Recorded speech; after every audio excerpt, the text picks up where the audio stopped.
Hey everyone, I'm Jaren Lewison. I play Ben Gross on Netflix's Never Have I Ever, and you're with Young Entertainment Mag.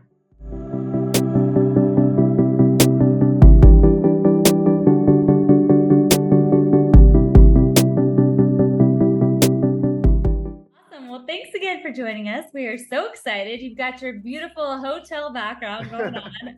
Amazing. How fun. Again, I am Daniela with Young Entertainment Mag, and we are just over the moon to have you. A lot of the actors that I interview, they say that feels like their slate. Like, A when you little bit. That's why I audition. was like, okay, my name, my role, but we do that sometimes, so Yeah. I got it. It's like, what's it called when it's ground in your memory? It's like subconscious for you, Yeah, right? a little bit. You just kind of like go for it. You slip into it. It's muscle memory. I love it. Muscle memory, that's the word. Okay, Yeah, amazing. yeah. So, not to put you on the spot here, but I'm just going to dive right in with the Let's do hottest it. question right off the bat.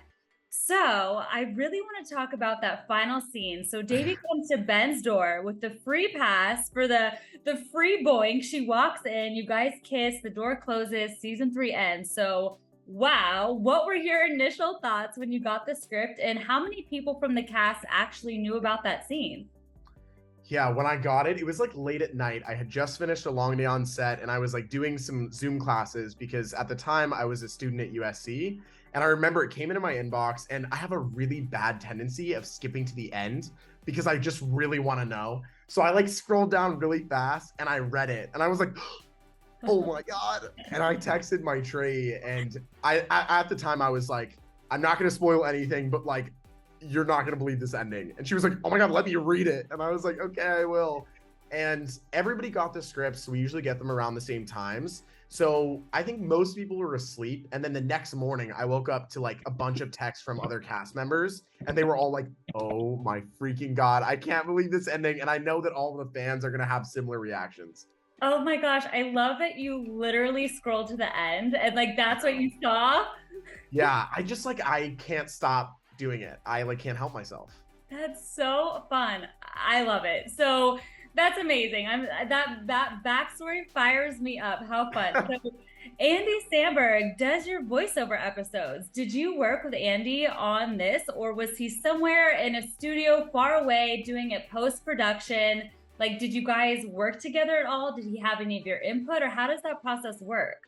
Well, first off, Andy is a genius. I have been such a fan of him since I was younger. Like, I love Hot Rod, recently Palm Springs. It was so good. He's just like so funny and witty and has the ability to have so much vocal variety. And I'm so grateful that he was willing to come back and do this next episode. And like, it's so cool to be able to have two solos and he's narrating both of them. Like, that's incredible.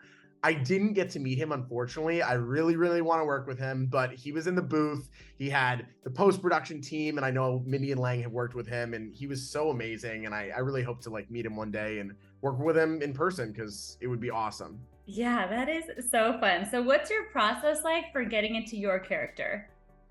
Honestly, it builds a lot on foundations that I created when I was auditioning and then when I was working through Ben's character. And it's honestly still ongoing because Minnie and Lang and the rest of the writers do such an incredible job of making Ben so multidimensional and so complex. And he has so much depth to him that as we go along, I'm building on that foundation from seasons 1 and seasons 2 and then 3 to go into 4. Like there's so much there. And I think that like you peel back more layers of Ben, and he really is like an onion because at his core, he is like this vulnerable, kind of sad boy who like really is desiring love and attention and validation. And on the outside, you have that loud, brash persona that you kind of have to like cut into and knock away at. But as we go, we just keep finding more and more layers. So it's such a dream as an actor to be able to portray a character that has so many layers like that and is so multifaceted. I just am really excited. I love Ben so much, and I am excited that fans do too. And how amazing for your acting career, right? That you get to play such like a multifaceted character. I'm sure like Hollywood's watching, everybody's watching. I'm sure they're so impressed. And like, what an amazing thing for your resume as well to be able to be like, hey, look at this character that I played. Unstoppable. You're going to be unstoppable. So That's so exciting. So speaking of acting and getting in your character, so Ben and Aneesa have a short-lived relationship at the beginning of season 3. As an actor, is it hard to play a character who doesn't have chemistry with another actor? Because you guys end up like not staying together. It's like super short-lived, and you're not supposed to have chemistry. Is it hard to like put a stop to chemistry? Well, I think that in a certain sense, they do have enough chemistry to draw them together. And Yeah. I think that the relationship falls apart because Ben's perspective is so conflicted and he has these feelings that he's harboring for Davy that don't allow himself to give 110% to Aneesa. But I do think that they're both trying, and I think that they're both great people. They're just not quite great together. It's Yeah. not the right time. I don't know, but I think that it's also really fun sometimes to be able to play that kind of a relationship again as an actor, because Yeah. Megan is so much fun to work with. And when we do these scenes, they're also really complex and they have a lot underneath the surface that like you're playing, and there's so much inner monologue going through your head and you're trying to think about all of these different levels and things that you want to do for each take. And it's a really great collaborative effort. We talk a lot with Mindy and Lang, the guest directors, the writers, and we talk a lot with each other to be like, okay, how do we want this to come across? Because their relationship doesn't quite work out, but they're still trying and they're working through it, which I think our show does a great job of being relatable in real life. And sometimes, you know, you're thinking, okay, this relationship isn't quite working, or like, here's what I'm thinking. And I feel like that's really representative, which fans will hopefully relate to. Yeah, absolutely. That is so fun to hear the whole process and how it works. And that was my assumption. Like Megan has got to be so fun to play off of. And so it's Yeah. like, how do you almost like stop that chemistry? But I guess that's just another element to acting and another, facet of your character that you have to nail. So love hearing that. So Ben and Davy have such an interesting relationship throughout the 3 seasons with all the banter, the back and forths. I'm assuming that timing is super important. So how do you make sure you pull that off, especially in episode 5, the been ghosted episode of the year, where you're both trying to find someone to kiss? Weirdly enough, her and I have like very similar brains. So Okay. like whenever we have to play off of each other and there is that witty banter or beats, it's almost like doing a tango. Like you're thinking in your head and like, sure, you can count out beats, but like we don't need to. We just kind of feel it and we go off of each other and we pick each other's cues up so fast. And my Trey is like such a giving actress and she's so natural and she comes in with so many different choices. And when you place that on top of the fantastic writing, and again, you get those levels and it's so much fun getting to play around with those scenes and go through those ups and downs that Ben and Davey have, because there are so many. And through those kind of trials and tribulations, they find this really incredible moment later in the season. And it's just, again, so much fun to be able to play as an actor with her and to collaborate and to like create those scenes. It's truly like a dream come true.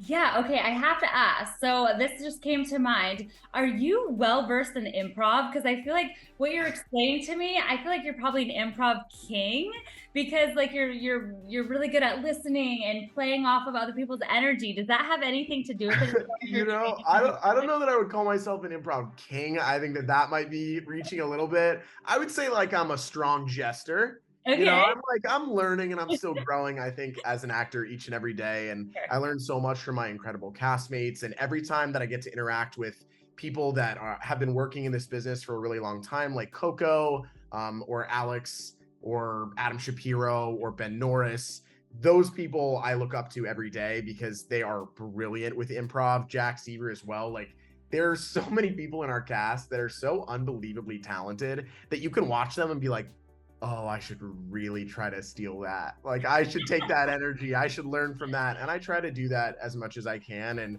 hopefully my other castmates learn things from me as well, because again, it's all about collaboration and uplifting each other. And our environment on set is exactly that. It's so positive and it's so much fun. And Mindy and Lang, again, do such a great job of like making sure that everyone is working together and it's so harmonious. It's so much fun to be on set. You learn, you grow, you become a better person. Like, it's truly the best workplace. Wow, okay, I have like major FOMO now. Yeah, right? There. I know it. That sounds amazing. So in that episode, episode 6, had a breakdown where Ben is the narrator. Ben and Paxton, played by Jaren, get closer and have the funniest interactions. First, when Jaren lifts you in the hallway, picks you up. Was that scripted? It was scripted, and originally it was in the table redraft, and I texted Darren and I was like, you better start working out, big man. Because I'm definitely a bit heavier than I look. I'm pretty muscular. So Darren was like, oh my God, he picked me up for the first time. He was like, okay, you're a bit stockier than I thought, which was really fun. He definitely got his workout in. We did that a couple more times maybe than we needed to, just because I was like, we should do it again. You know, I got to make sure that my boy gets his pump in. Oh yeah, you got to get those reps in. I love That's it. right. And that whole hospital scene between the two of you is epic. How did you guys prepare for that scene specifically? We were just so excited. I think that Darren and I, when we talk about our characters, Ben and Paxton don't really interact often. And when they do, each of them is usually intimidated by the other one, depending on the context. So it was really exciting getting to do a scene where they're both vulnerable and they're leaning on each other. Mm-hmm. And I think that the really great part about that scene, and Amina, who is the writer for that episode, wrote it so beautifully, is it really kind of takes away a lot of toxic masculinity and it shoves it to the side. And you just have a sense of peace because you look at these two characters that are both struggling with two different things and they lean on each other and it's unexpected. And I think that it's really beautiful where they have the ability to find some of that inner peace by like talking it out. And I think that it's so important now. And I would hope that it would incite some difficult conversations with young men or just people anywhere who are struggling to open up to people, because I think oftentimes, and I'm guilty of this too, is like, I'll bottle up my feelings and I'm like, no, I can handle it. I can do it. And then I wind up like having a really hard time with it. And Ben winds up in the hospital and Paxton's like leaving his essay to the last minute and he's like playing with his future. But when you have someone else there and you have someone to lean on in a different perspective, they can help guide you through it. And I know that sometimes like we don't want to open up with our problems, but I hope that this scene shows that like the aftermath of that is so overwhelmingly positive that it is really important and it is a good idea to like peel back some of those layers. And I know that it's scary, and Ben obviously was very nervous and Paxton I think was too. And you see that moment a little bit later where they both look at each other at school after Principal Grubb says that like she cried and she loved his essay, and they share that moment together, and it really, I think, bonds them. And it just shows that like opening up is a good thing, and it doesn't make you weak and it doesn't make you soft. If anything, I think that it makes you stronger. Yeah, absolutely. So when you do episodes like this, or just shows in general where they touch on really important social issues, exactly like what you're talking about, do you find that there's an outpouring from fans? Like, do you get messages on Instagram and Twitter that are just going crazy over these really important matters that are so vulnerable that don't get really talked about a lot? Yeah, I think that that's really one of the most special things about our show is that no matter who you are, where you are in the world, what your ethnicity is, or your sexuality, or your religion, or anything like that, there's something in our show that you can relate to. And every time that I get the chance to interact with fans, which I like cherish so much, and we all do, you get to hear like what each of them related to and loved and are so passionate about, and to hear the impact that it had on their lives. It like seriously just makes me so emotional just thinking about it, because as an actor, like that's what you hope to do. You hope to be on a show that is so groundbreaking and inclusive and diverse, and like and I think we do it so well. I think that our show is like heartwarming and it's funny and it's witty and it will make you sob. And I think that like whatever your mood is, you can find an episode that you can rewatch, or you can experience something for the first time with our show that like provides that catharsis. Because sometimes you just got to let it out, or you got to look at a screen and you got to be like, wow, yeah, I've been through that, or I'm going through that, or maybe I will go through that. And you can like feel the way that they do. And I think that it definitely allows you to kind of calm down a little bit and to realize you're not alone, because nobody is. And it's really important to like show that these like trials and tribulations are messy and chaotic, and through that there is light at the other side of that tunnel. You just kind of have to keep moving through and take your friends along with you. Again, open up to people and find a way to get to that other side. That's so amazing. And I was going to ask you, because I know we have to wrap this up because you don't have much time. And I was going to ask you, what you want people to take away from your character, but I feel like that's probably something that you like what you just said really puts it into beautiful words. Yeah, I think that especially with this season, I think the theme with Ben has been pressure. And I Mm. think that Ben is a perfectionist. And there was something that one of my mentors, Alex Gay, who is an acting coach amongst other things, and he told me that perfection is the enemy of art.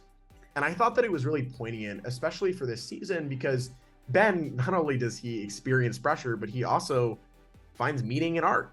And I think that for me in my own life, and I'm sure for viewers everywhere, we try to be our best, but it's important to also prioritize your own mental health Mhm. and make sure that like you're trying your best, but you're taking care of yourself. Because Mhm. otherwise, you're going to be like Ben and you're going to end up in the hospital or tremendously unhappy or pushing people away. And that's not what life's about. You get through life by leaning on your support network and like being there for people, because I think that that is what makes it like more interesting and special, is experiencing things together. And I want people to know that like it's okay to sometimes fail, and it's okay to not get everything on the first try, and perseverance and resilience can teach you so much. But you Mhm. have to give yourself a break. Take a little bit of pressure off those shoulders. Don't be like Ben. Don't be like Ben where you like are so stressed out that you don't poop for 16 days. Like, come on, guys, try your best, but your best is what you can do, and you know what that is, while simultaneously still being kind to yourself. Yeah, I love that. And that quote that you shared was amazing. I'm gonna have to rewind and watch it again because especially as Yeah, a creative person in the creative field, it's like I feel like we do put so much pressure on ourselves because we do want our art to be perfect. But then yeah, at the end of the day, if you are putting that pressure on you, it's not even going to be art because the people receiving it will feel the stress. So that is exactly. so brilliant. Brilliant words. Thank you so much for your time. Of I could course, thank you. forever, but we respect your time. Thank you so much for sharing your time with us. And we're going to put this on TikTok, Instagram, and tag you and put it on our site. So Awesome. keep an eye out for those tags. But thank you. And we hope you have a great rest of your day. It's Thank great you so talking with much. you. This was a blast. Awesome. See you later. Yeah, have a good one. Bye.